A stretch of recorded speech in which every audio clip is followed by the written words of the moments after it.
Yeah. So one question that popped to mind right now as you were going through the points of progressive Christianity is, now let me use an illustration. When I don't hold on to the view of Reformed theology when it comes to free will, and I too agree with Dr. William Lane Craig that it presents God as a puppeteer. So I would say, well, that is a wrong view of God. And since I esteem God to high value, I would defend my position. So when a progressive Christian comes along and makes these claims about, for example, about divine child abuse, are they saying that because they don't want God to be seen so, or because they have some sort of ulterior motive to justify something that they do? What do you think is happening there? Wow, what an interesting question. I think that the whole foundation of progressive Christianity is very man-centered. Hmm. So, when we're talking about theological things like free will and the atonement and any kind of theological point, we're putting God at the center. We're wanting to know who God is, how he has revealed himself in the world. But I think in progressive Christianity, because it's such a here and now and self-focused theology, Right. um, I don't know. It's hard to know the motives of someone. I think that you'll hear in progressive circles people say things like substitutionary atonement is an abusive doctrine, because I think they're focusing on the human, not Hmm. on God. Hmm. We're talking about God reconciling a sinful man to himself, and he is holy.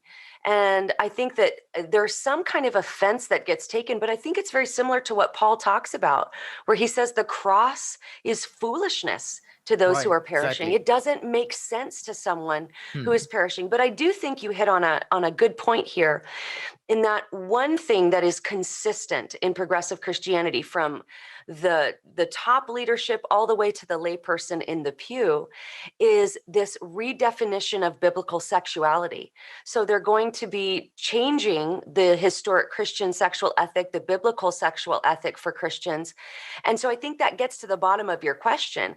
Hmm. They want to do what they want to do. So they're adjusting all of these biblical points to allow for that, because this is, again, is a very man-based, they're going to look at God like God's not worried about what you're Hmm. doing with your body. He's worried about if you're feeding the poor, or if you're Hmm. Hmm. helping other people, or if you're fighting racism or things like that. He's not all that concerned about what you're doing morally with yourself and with your body.